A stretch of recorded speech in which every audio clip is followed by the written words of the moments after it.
వారికి వందనములు. మరి ప్రకాష్ బ్రదర్ గారు మంచి సందేశాన్ని తెలియజేశారు. అది నాకు చాలా ఇష్టమైనటువంటి కీర్తన.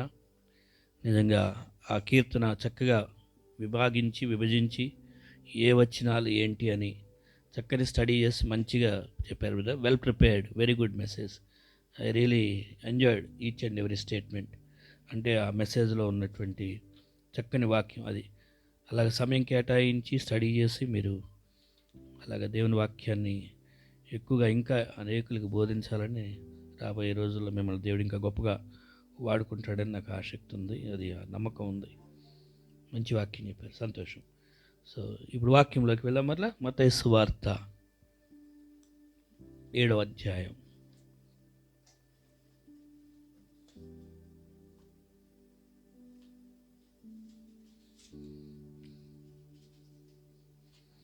పదమూడు 14 వచనాలని మనం చదువుకుందాం అందరం కలిసి. మత్తయి సువార్త 7వ అధ్యాయము.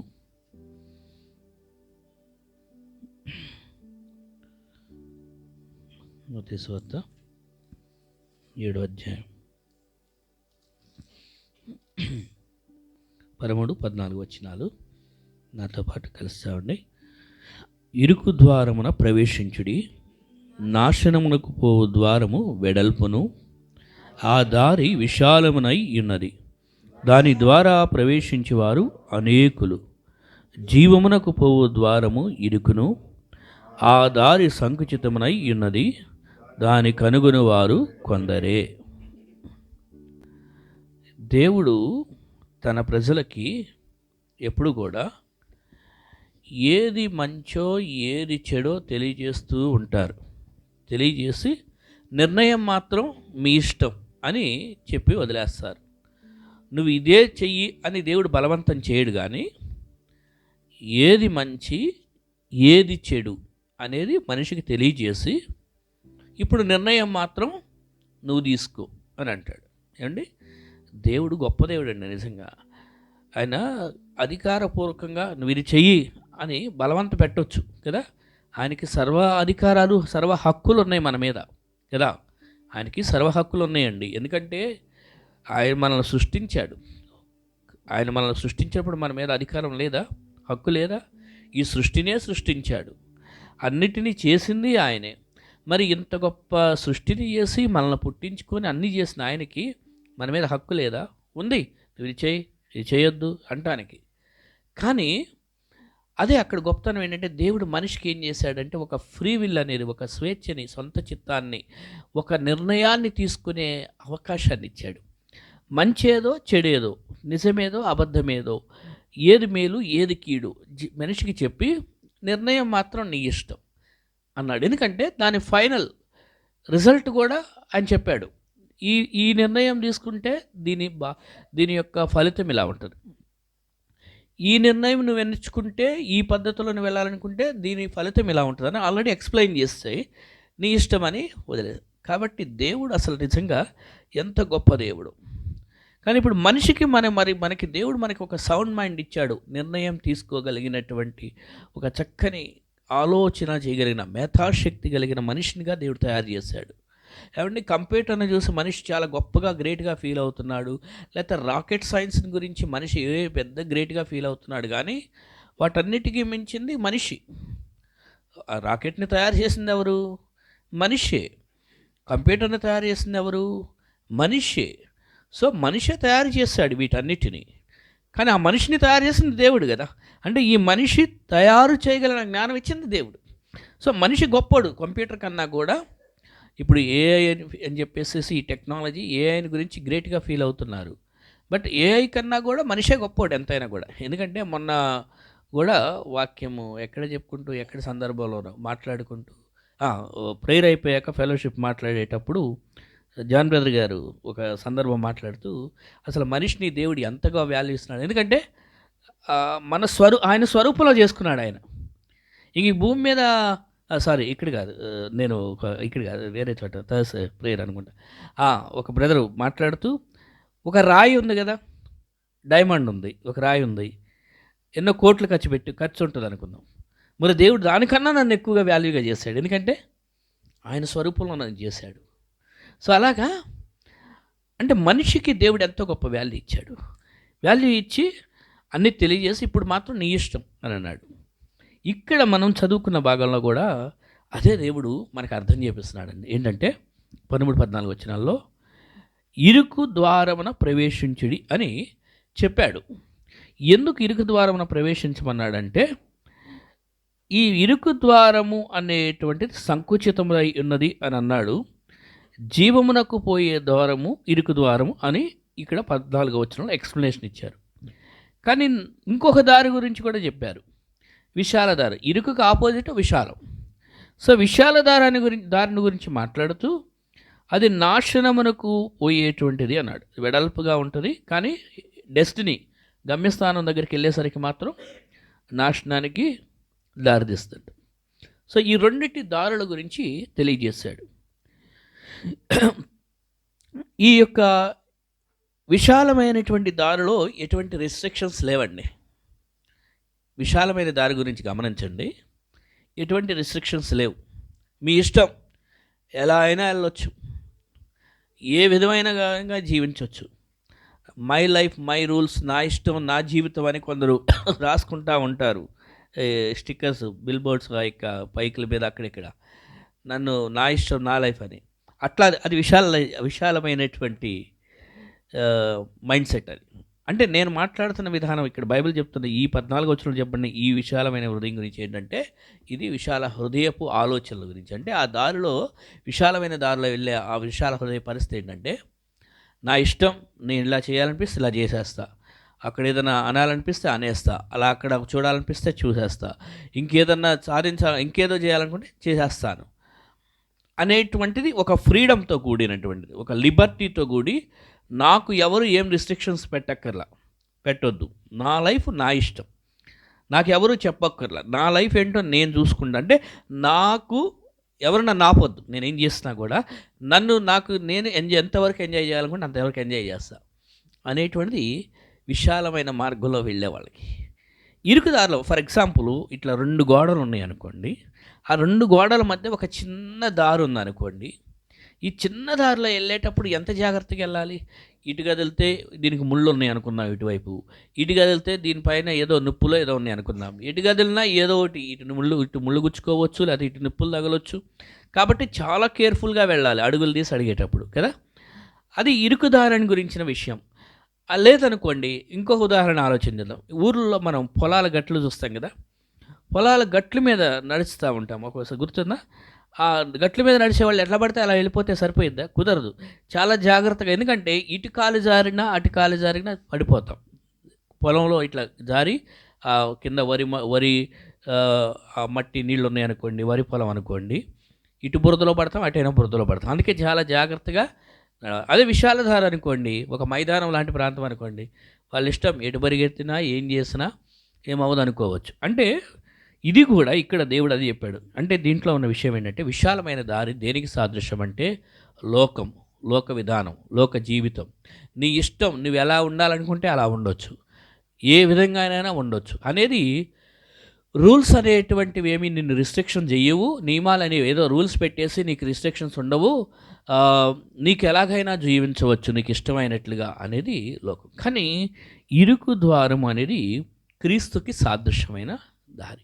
ఈ ఇరుకు దారిలో జీవించటం అనేసరికి ఏమంటేనండి, చాలా స్ట్రైవ్ అవ్వాలి.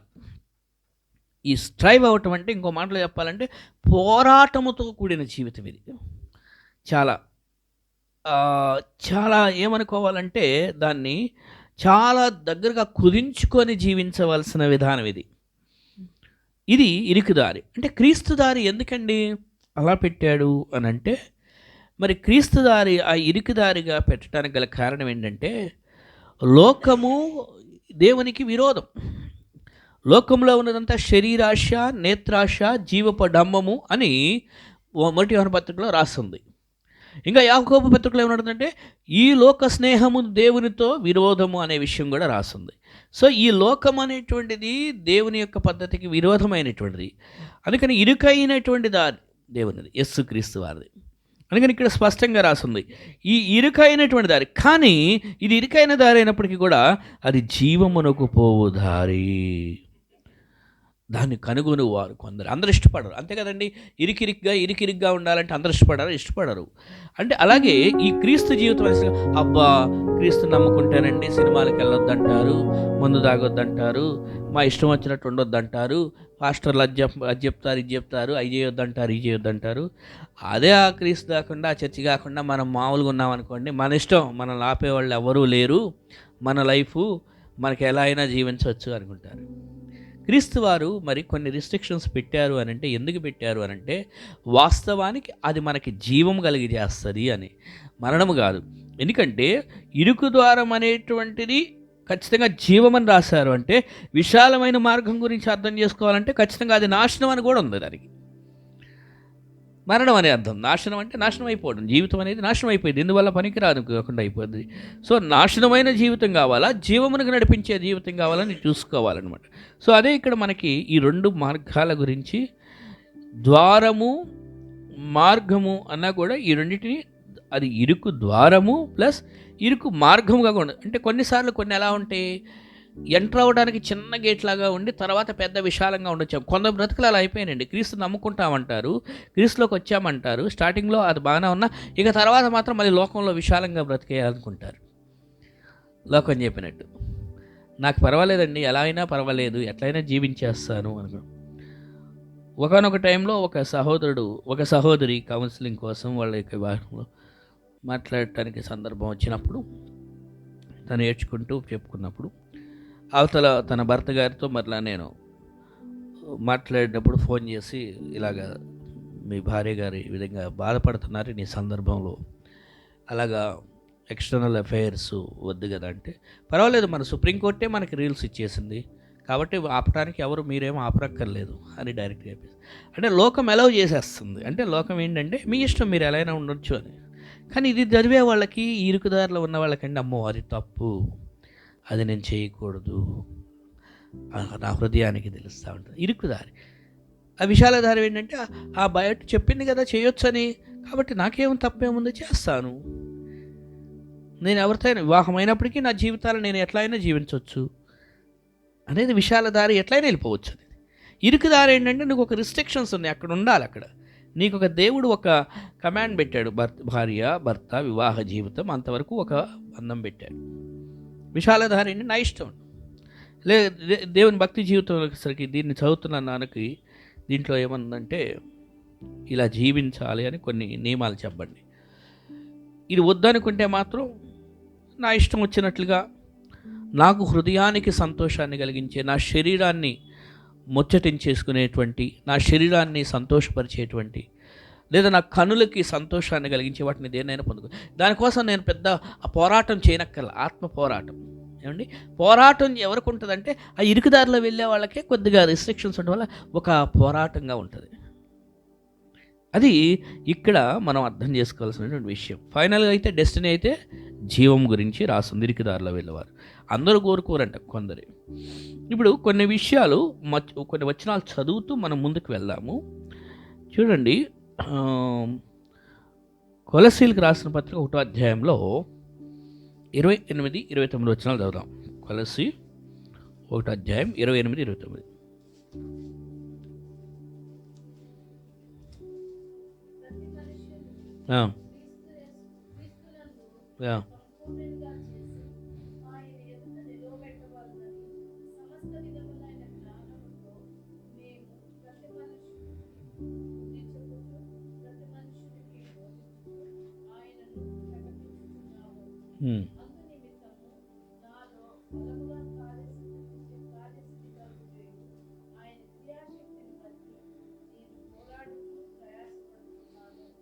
అపోస్తలుడు అయినటువంటి పౌలు గారు తనలో ఉన్నటువంటి దేవుడు తనకిచ్చిన బాధ్యతను గురించి తెలియజేస్తూ ఇక్కడ తనేం చేస్తున్నాడో చెప్తున్నాడు. ప్రతి మనుష్యునికి క్రీస్తునందు సంపూర్ణునిగా చేసి ఆయన నిలబెట్టాను. అండ్ రక్షణ పొందాం కదా, ఇంకా మరి సంపూర్ణత పొందలేదంటే, ఎస్, సంపూర్ణమైన రక్షణ పొందాం. బట్ ఏమవుతుందంటే, రక్షణ పొందిన వెంటనే ఇప్పుడు క్రీస్తులో జన్మించాము. క్రీస్తులో ఇప్పుడు క్రొత్తగా నూతనంగా ఎవరైనా ఒక పాప ఒక బాబు పుట్టారంటే వాళ్ళు ఆ ఫ్యామిలీకి సంబంధించిన వాళ్ళే, కంప్లీట్గా ఆ ఫ్యామిలీ మెంబరే. ఓకే, జన్మించారు. బట్ ఎదుగుచూ ఉన్నప్పుడు ఏం చేయాలి? జ్ఞానం నేర్చుకోవాలి కదా, జ్ఞానం నేర్పించాలి, తల్లిదండ్రులు నేర్పిస్తూ ఉంటారు. సో అక్కడ పౌలు గారు అదే చెప్తున్నాడు, సంపూర్ణంగా చేసి ఆయన ఎటు నిలబెట్టవాలని. అంటే ఆ దేవుని గూర్చిన జ్ఞానాన్ని నేర్పిస్తూ దేవుని విషయాలు అర్థం చేపించి ఒకరోజు ఆయన ఎటు నిలబెట్టాలని చెప్పేసి సమస్త విధమైన జ్ఞానముతో మేము ప్రతి మనిషినికి బుద్ధి చెప్పుచు ప్రతి మనిషినికి బోధించుచు ఆయనను ప్రకటించుతున్నాము, క్రీస్తుని ప్రకటిస్తున్నాము అంటున్నాడు. ఎందుకంటే ఒక రోజుకి వీళ్ళు ఈ యొక్క అనేక విషయాలు నేర్చుకుంటూ సంపూర్ణులుగా ఎదుగుచు దేవుని ఎదుట నిలబడాలని, కానీ ఒక బేబీగానే మిగిలిపోవాలనేది కాదు. అది ఇక్కడ చెప్తూ దానికోసం నేను ఎప్పుడో ఒకసారి వీలైనప్పుడల్లా వెళ్ళి చేసి వస్తున్నాను, లేకపోతే నాకు అలా సరదాగా అనిపించినప్పుడు వెళ్ళి చేసి వస్తున్నాను అన్నాడా అంటే కాదు. కానీ 29వ విషయంలో అక్కడ దాని గురించి ఒక మాట స్ట్రెస్ చేసి చెప్పాడు ఆయన.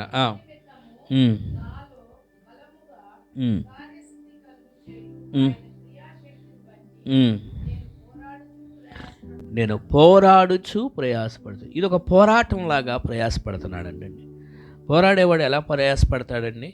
రిలాక్స్గా కూల్గా ఉంటాడా? ఈ పోరాడేవాడు ప్రయాసపడే విధానము సైనికులను చూస్తే మనకు అర్థమయ్యేది.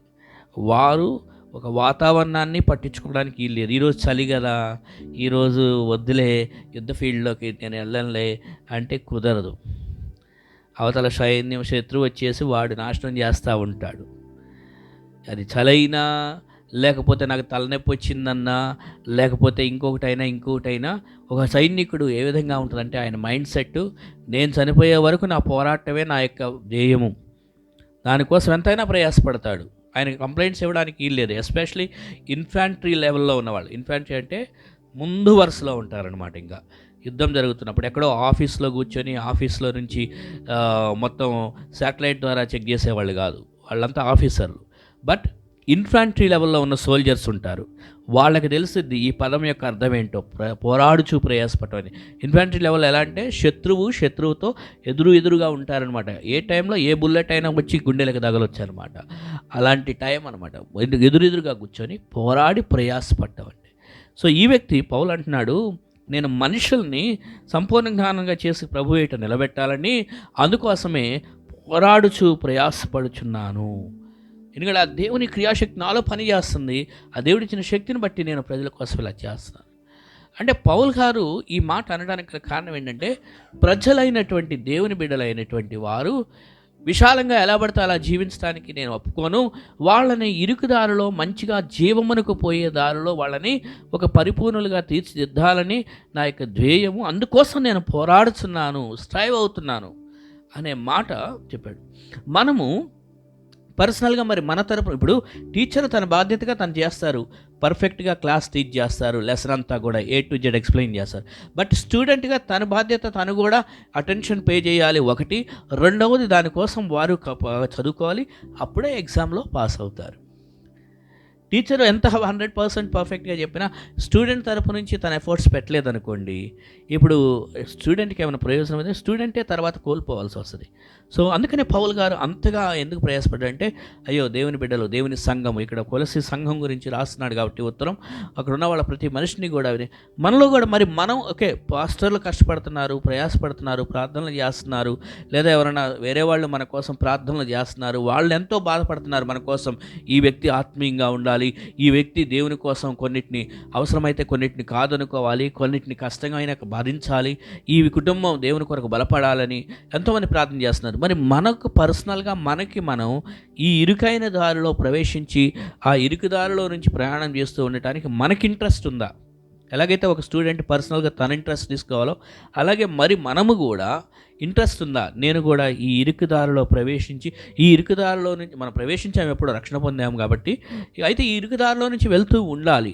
దానికోసం కొన్ని దేవుడు నో చెప్తూ ఉంటాడు, వాటిని కాదనుకోవాలి. ఆ సుఖాలని లేకపోతే ఆ యొక్క సంతోషాలని, లోకమిచ్చేటువంటి ఆనందాలని వద్దనుకోవాలి. అప్పుడే ముందుకు సాగిపోతూ ఉంటాం. ఇది దేవుని కోసం తప్పనిక ఈ పోరాటం. ఇది ఇక్కడ మనకి జ్ఞాపకం చేస్తున్నాడు. మనం కూడా ఇరుకుదారిలో వెళ్ళడానికి కొన్ని పోరాటాలు తప్పు. విశాలంగా ఎలా పడితే అలా జీవించేస్తాను అంటే దేవుడు మెచ్చుకోడు. కాబట్టి ఇరుకుదాను. ఇప్పుడు సైనికుడు ఉన్నాడండి, మన సిటిజన్స్ని ఎంజాయ్ చేసినట్టుగా సైనికుడు ఎంజాయ్ చేస్తాడా? మనం పౌరులం, దేశ పౌరులం, సివిలియన్స్ అంటాం మనల్ని సివిలియన్స్ ఎంజాయ్ చేసినట్టుగా సోల్జర్స్ ఎంజాయ్ చేస్తారా అంటే లేదు. వాళ్ళన్నిటినీ కుటుంబాలను వదులుకోవాలి. మనలాగా వీకెండ్స్ అని చెప్పి ఎంజాయ్మెంట్స్కి పార్టీలకి తిరగడానికి అవ్వదు. లేకపోతే మనకి ఇంట్లో చిన్న ఫంక్షన్ కానీ ఫంక్షన్లకు పరిగెత్తినట్లుగా సోల్జర్స్ అలా ఇంట్లో ఫంక్షన్లకు పరిగెత్తుకొని రావడానికి వీలవ్వదు. కొన్నిటికి నో చెప్పాలి చాలాసార్లు. అంటే పోరాడేటువంటి ఒక సైనికుడు ఎన్నిటికీ నో చెప్పుకొని అవతల ఎన్ని చేస్తూ ఉంటే, ఆ చల్లో అయినా వర్షంలో అయినా ఎండలో అయినా ఎంత చేస్తూ ఉంటే అప్పుడు దేశంలో ఉన్న దేశ ప్రజలు క్షేమంగా ఉంటారని ఆలోచన చేస్తున్నాడు. అలాగ మన కుటుంబం మనం దేవుని కొరకు, లేకపోతే మన జీవితం మనం దేవుని కొరకు స్థిరపడాలి అని అనుకుంటే ఇగో చాలాసార్లు చాలా వాటికి మనం నో చెప్పుకోక తప్పదు.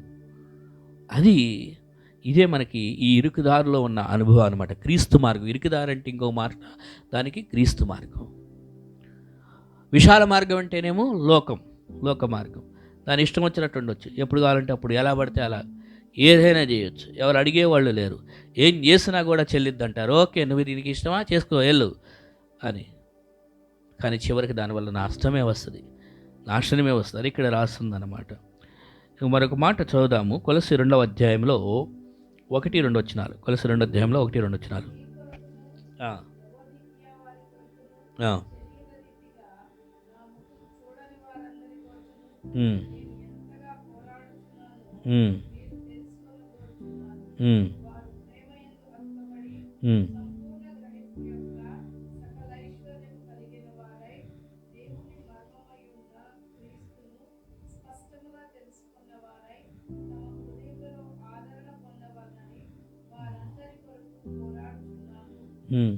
పౌలు గారు ఎంత నిస్వార్థంగా ఏం చెప్తున్నాడంటే, అక్కడ ఇప్పుడు ఈ ఉత్తరం ఇక్కడ కొలసీ పత్రిక రాశాడు కాబట్టి కొలసీలో ఉన్న వారికి, సో కొలసీలో ఉన్నటువంటి ప్రజల గురించి చెప్తున్నాడు.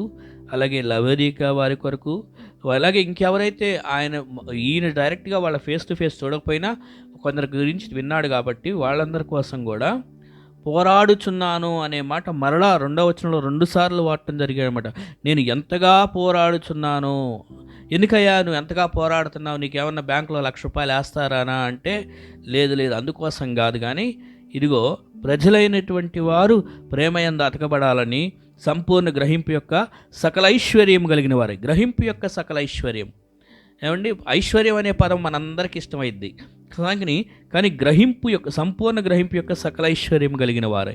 ఏంటి ఈ పదానికి ఉన్నటువంటి, ఈ సెంటెన్స్కి ఉన్నటువంటి మీనింగ్ ఏంటి అంటే, ఏమండి ఏదైనా ఒక విషయాన్ని గురించి, ఫర్ ఎగ్జాంపుల్ ఒక సబ్జెక్ట్ గురించి నాకు తెలియదు, ఒక మ్యూజిక్ గురించో లేకపోతే ఒక దాని గురించో, ఆ యొక్క మ్యూజిక్ లేకపోతే ఒక ఇన్స్ట్రుమెంట్ గురించి, దాని గురించిన నాలెడ్జ్ ఒక వ్యక్తి తెలుసుకొని ఉంటే, ఆ వ్యక్తి తెలుసుకుని ఉండటం ద్వారా దాని ద్వారా అతను ఏమైపోతాడో తెలుసా, ఒక స్కిల్ఫుల్, ఒక మంచి పాండిత్యం సంపాదించిన నాణ్యమైనటువంటి ఒక ప్రొఫెషనల్ అయిపోతాడు. దాని ద్వారా ఆయనకి అనేక ప్రయోజనాలు వస్తాయి. అంతే కదా, ఒక ఫీల్డ్లో ఎవరైతే మాస్టర్స్ అవుతారో, ఒక ఫీల్డ్లో ఎవరైతే స్కిల్ఫుల్గా ఉంటారో ఒక సబ్జెక్ట్, ఒక విషయంలో, వాళ్ళకి అది సకల ఐశ్వర్యాన్ని తీసుకొని, సో మనం కూడా సకల గ్రహింపు కలిగిన సకల ఐశ్వర్యాలు కలిగి ఉండాలంటే క్రీస్తులో ఆత్మీయ జీవితాల పట్ల, ఆత్మీయుల పట్ల, ఆత్మ విషయాల పట్ల సకల ఐశ్వర్యం కలిగిన వారమై ఉండాలి అని చెప్పి క్రీస్తును, మర్మమై ఉన్న క్రీస్తుని స్పష్టంగా తెలుసుకున్నాయి. క్రీస్తుని తెలుసుకోవాలని, అంతేగాని ప్రజలందరి అకౌంట్లో ₹1,00,00,000 రావాలి, అందరికీ ఇంకేదో రావాలని అందుకోసం ఈయన పోరాడుతున్నానని చెప్పట్లేదు. అఫ్కోర్స్ వాటి కోసం కూడా ఆయన ప్రార్థన చేస్తాడు, తప్పేమీ లేదు. పాస్టర్లుగా లేకపోతే ఇతరులు కూడా ప్రార్థన చేస్తారయ్యా, ఈ కుటుంబానికి మంచి పోషణ జరగాలి, ఈ కుటుంబానికి ఫైనాన్షియల్ మ్యాటర్స్లో అభివృద్ధి కలగాలి, ఇవన్నీ ప్రార్థన చేస్తాం. వాటన్నిటికీ మించి ఈ భక్తుడు అంటున్నాడు, ఇంకా మీరు క్రీస్తుని ఎక్కువగా తెలుసుకున్నవారు, స్పష్టంగా తెలుసుకున్నవారై ఉండాలని నేను ఎంత పోరాడుతున్నాను అంటున్నాడు. ఆదరణ కూడా పొందాలి, మీ హృదయాల్లో ఆదరణ పొందవాలని వారందరి కొరకు పోరాడుతున్నాను అని.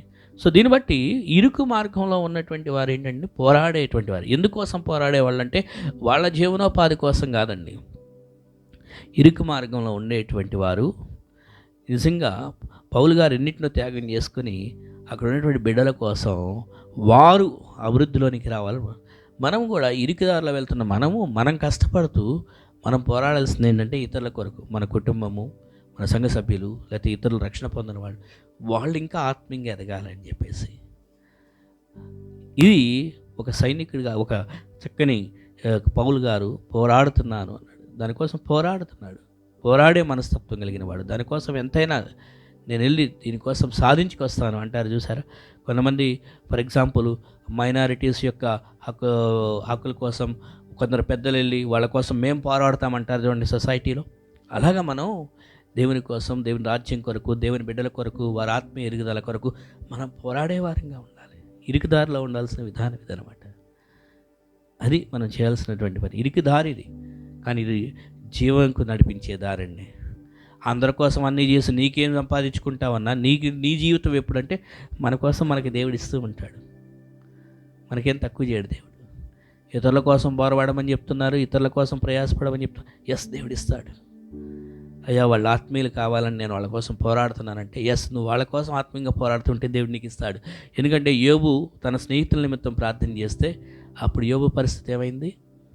2 ఆశీర్వాదాలతో నింపడి ఇంతకుముందు ఉన్న దానికన్నా. సో మనం ఎప్పుడైతే ఇతరుల కొరకు పోరాడేటువంటి వారంగా ఉంటామో, ప్రయాసపడే వారంగా ఉంటామో, క్రీస్తు జీవితమే అదండి. క్రీస్తు తన కోసం రాలా ఈ భూమి మీదకి, మన కోసం వచ్చాడు. సో క్రీస్తు మార్గమే అది.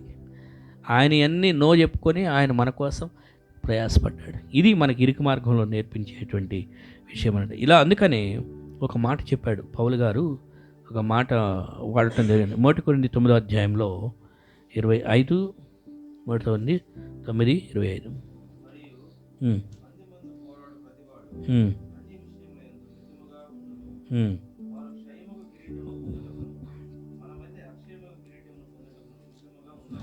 ఇరవై 27 దాకా చదవండి.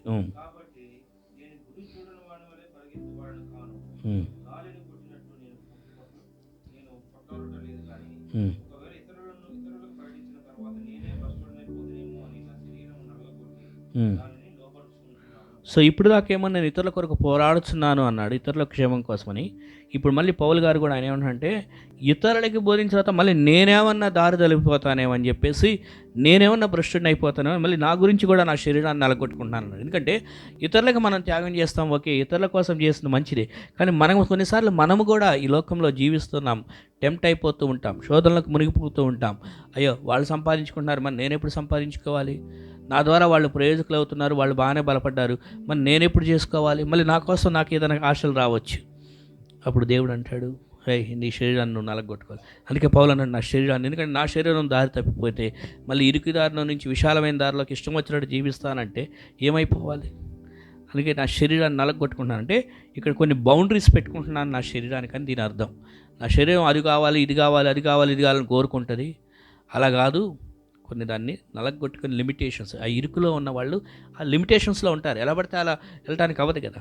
సో నా శరీరాన్ని నేను నలగొట్టుకుంటున్నానని, ఆ ఇరుకుదారిలో నేను జీవించడానికి ఇష్టపడుతున్నాను. ఎందుకంటే నాకు తెలుసు దీని దృష్టిని, దీని గమ్యస్థానం క్రీస్తు, అది జీవమునకు పోయేదాన్ని. అలా కాదనుకుంటే 2 నిమిషాల పని లేదా 1 నిమిషం పని విశాలంగా బ్రతకాలనుకుంటే ఈ లోకంలో విశాలంగా ఇష్టం వచ్చినట్టు బ్రతకవచ్చు, కానీ అది నాశనానికి పోయేదాన్ని. సో ఈ రోజున ప్రశ్న ఏంటంటే మనకి, మరి దేవుడు యేసుక్రీస్తు వారే స్వయంగా స్పష్టంగా మత్తయి సువార్త 7వ అధ్యాయం 13, 14 వచనాలు యేసుక్రీస్తు వారి మాటలు అవి. దాన్ని మత్తయి సువార్త 5, 6, 7 అధ్యాయాలని బైబిల్ స్కాలర్స్ పండితులు ఇచ్చిన అధ్యాయాలు కొండ మీద ప్రసంగం అని దానికి పేరు, టైటిల్స్ ఇచ్చారు. ఎందుకంటే యేసుక్రీస్తు వారు కొండ మీద కూర్చొని ప్రసంగాలన్నీ చేశారు. అక్కడ 5, 6, 7 అధ్యాయాల్లో చూస్తే కొండ మీద ప్రసంగం యేసుక్రీస్తు వారు చేసినప్పుడు స్వయంగా చెప్పిన మాటల్లో ఎన్నో మాటల్లో ఇది కూడా ఒకటి. ఇరుకు మార్గం నుంచి విశాల మార్గం గురించి చెప్పాడు. సో మనం ఫైనల్గా ఏం నిర్ణయించుకుంటున్నాం? ఇరుకు దారిలో వెళ్ళడానికి ఇష్టపడుతున్నామా? విశాల దారిలో ఇష్టం వచ్చినట్టు జీవించి చివరికి నాశనం అయిపోవడానికి ఇష్టపడుతున్నామా? సాతానుడు ఏమంటే నీ ఇష్టం వచ్చినట్లు ఉండొచ్చు, ఏం తప్పు లేదు. వాళ్ళు ఇదొద్దంటారు, వీళ్ళు ఇదొద్దంటారు, అదొద్దంటారు, ఇదొద్దంటారు, కానీ అవన్నీ ఉట్టి మాటలే, నువ్వు చెయ్యి, ఏం పర్వాలేదు, ఎట్లా చేసినా నీకేమవ్వదు, నువ్వు ఎట్లా చేసుకున్నాను కూడా నీ ఇష్టం, అవన్నీ ఉట్టిదే, ఓరక పని పాటలుగా వీళ్ళంతా నిన్ను ఆపాలని చూస్తారు. దేవుడే కదా నీకు ఫ్రీడమ్ ఇచ్చాడు, దేవుడే కదా నిన్ను పుట్టించాడు, నిన్ను దేవుడేమి రిస్ట్రిక్షన్ చేయట్లేదులే అన్నట్లుగా సాతానుడు ఆలోచనలు పుట్టిస్తారు. నన్ను కొంతమంది అడిగారు, అన్న వాళ్ళు పలానప్పుడు పలానా చేస్తారు కదా, మరి మీరెందుకు చేయట్లేదు అని. నేను ఇది తెలుసుకున్నాను, నేను అర్థం చేసుకున్న పర్సనల్గా, ఇది నా కన్విక్షన్. అది వాళ్ళు ఎంతవరకు అర్థం చేసుకున్నారు అది వాళ్ళ ఇష్టం, ఇది నా కన్విక్షన్. అందుకే నేను నా దగ్గరకు వచ్చేసరికి నేను కొన్ని వద్దంటాను. నన్ను అడిగారు కొంతమంది, ఎందుకన్నా మీరు మంగళసూత్రం కట్టించరు పెళ్ళిళ్ళప్పుడు, లేకపోతే అది వద్దంటారు ఇది వద్దంటారు, చర్చిలోనేమో డెకరేషన్ వద్దంటారు. ఒకప్పుడు తెలియనప్పుడు నేను అన్నీ ఏదో చేసేవాడిని, కానీ అది ఇంపార్టెంట్ కాదు నాకు. దానికన్నా ఇంపార్టెంట్ ఇదిగో ప్రజలు క్రీస్తుని పూర్తిగా తెలుసుకోవాలి. పౌలు ఏ విధంగా అయితే అన్నాడు, ప్రజలు సంపూర్ణ గ్రహింపు కలిగిన వారై ఉండాలి, దానికి ఇంపార్టెన్స్ ఇవ్వాలి. కానీ నేను దానికి ఇంపార్టెన్స్ ఏదో ఓరక డెకరేషన్ చూసేసి అబ్బా ఎంత బాగుందని నలుగురు చెప్పుకుని అంతవరకు ఉంటే ఏం ప్రయోజనం? ఒక పాస్టర్గా నేను ఏం చేయగలుగుతున్నా? దేవుని పిల్లల్ని ఏమన్నా ఆత్మలో పెంచుతున్నానా? అది నాకు రేపొద్దునే దేవుడు నన్ను పిలిచి పలానా 2025 సంవత్సరంలో నువ్వు చర్చిలో ఎందుకు డెకరేషన్ చేయలేదు అని నన్ను అడగడు. కానీ పలానా 2025 సంవత్సరంలో నువ్వు ఎందుకని వాళ్ళని ఆత్మీయంగా ఇంకా పోషించలేదు, బలపరచలేదని నన్ను అడుగుతాడు. అర్థమైందండి? అంటే నన్ను నేనుగా ఎగ్జాంపుల్ చెప్పుకున్నా, అలాగే మనందరి జీవితం గురించి దేవుడు ప్రశ్నిస్తాడు. నీకు నేను 2025 సంవత్సరం ఇచ్చాను, 2025 సంవత్సరంలో నువ్వు ఎంతవరకు ఆత్మీయంగా ఎదిగావు, ఎంతవరకు దేవుని అర్థం చేసుకున్నావు, ఎంతవరకు ఇతరుల కొరకు నువ్వు పోరాడావు, ఎంతవరకు నీ కుటుంబం కోసమే నువ్వు పోరాడుకున్నావు, ఎంతసేపటికి నీ పిల్లల కోసమే నువ్వు పోరాడుకున్నావు, ఎంతసేపటికి నీ క్షేమాన్ని గురించే నువ్వు ప్రయాసపడ్డావు. కానీ ఏం పోరాడావు నువ్వు నా రాజ్యం కొరకు, నా సంఘంలో నా బిడ్డల కోసం నువ్వేం చేసావు అని దేవుడు అడుగుతాడు. ఒకవేళ పౌలుని కానీ దేవుడు ఆ ప్రశ్న అడిగితే పౌలు ఎంత చక్కగా సమాధానం చెప్పుకుంటాడో తెలుసండి. చూడండి 2 తిమోతి 4వ అధ్యాయం. ఇదేదో పాస్టర్ల కోసమే ఉన్న మాటలు కాదండి, మనందరికీ మాటలు ఇవి. 2 తిమోతి 4వ అధ్యాయం 7-8 వచనాలు. బా ఎంత గొప్ప సాక్ష్యం అండి ఇది.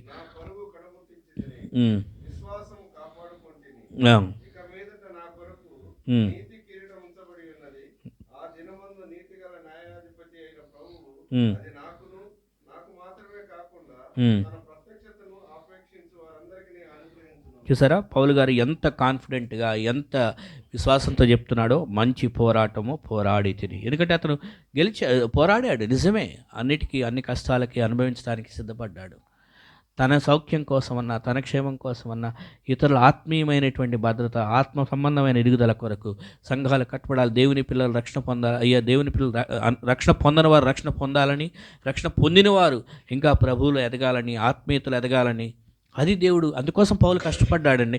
పౌలు గారు ఎక్కడ 50,000 మందిగా కూర్చునే చర్చి 100 రోజుల్లో కట్టించాడండి, లేకపోతే 1000 మంది కూర్చునే చర్చిని 3 నెలల్లో కట్టించాడండి అని పౌలు గారి గురించి ఎక్కడ ఇట్లా రాసలేవండి. అవి స్ట్రక్చర్ కాదు ఏమండి, రాళ్లతో కట్టే స్ట్రక్చర్ గురించి ఎక్కడ ఏ మందిరం కట్టడం గురించి మాట్లాడట్లేదు ఇక్కడ. ఇంకా చెప్పాలంటే యెరూషలేము దేవాలయాన్ని కూడా దేవుడు రాయి మీద రాయి లేకుండా పాడు చేస్తానన్నాడు, చేశాడు కూడా. అది రాళ్లతో కట్టబడినవి కాదు మనకు కావాల్సింది. మెయిన్ మందిరాలు అంటే దేవుని యొక్క ఆత్మలు కట్టబడటం. మనం ఈ మందిరం ఈ 4 గోళ్ల మధ్య ఈ చిన్న ఇరుకింట్లో కూర్చున్నా ఒకటే, లేకపోతే ఏదో పెద్ద ఫంక్షన్ హాల్లో కూర్చొని ఆరాధన చేసుకున్నా ఒకటే. హృదయం ఏంటి, ఆత్మీయంగా ఎలా ఉంది అనేది దేవుడు చూస్తాడు. రేపొద్దున పరలోకంలో అడిగే ప్రశ్నలు అదనమాట. అందుకే పౌలు గారు అన్నాడు, మంచి పోరాటం పోరాడాను, నా పరుగు కడముట్టించుతుంది. ఆయన చాలా ధైర్యంగా, ఎందుకంటే ఆయనకి తెలుసు నా జీవితాన్ని నా కోసం, నా కుటుంబం కోసం నేనేదో ప్రాకులాడలా, దేవుని కొరకు, దేవుని రాజ్యం కొరకు జీవించాను అని.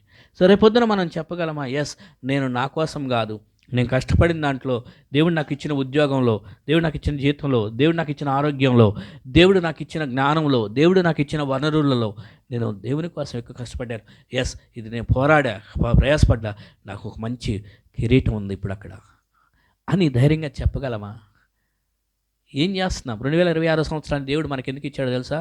మన కోసం మనం ఏదో సంపాదించుకొని ఈ 2026 సంవత్సరంలో పోయిన సంవత్సరం కన్నా ఈ సంవత్సరం మన బ్యాంక్ బ్యాలెన్స్ ఎక్కువ అవ్వాలనో, లేకపోతే పోయిన సంవత్సరం కన్నా ఈ సంవత్సరం మన ఆస్తిపాస్తులు ఇంకా పెద్దవి అయిపోవాలనో, అందుకోసం కాదండి. అది లోకం అలా ఆలోచన చేస్తుంది. విశాల మార్గం. లోకం ఏం ఆలోచన చేస్తుందంటే, గత సంవత్సరం నీ యొక్క బ్యాలెన్స్ ఇంతే, ఈ సంవత్సరం నీ బ్యాలెన్స్ పెంచుకోవాలి. పోయిన సంవత్సరం నీ యొక్క కుటుంబ పరిస్థితి ఇంతే, కానీ ఈ సంవత్సరం నీ కుటుంబం ఇంకా సొసైటీలో ఇంత పెద్ద స్టేటస్కి చేరాలి. ఇది లోకం నేర్పించే విధానం. ఎంత విశాలం, నీ ఇష్టం ఎలా అయినా ఉండు, పెద్ద స్థాయికి.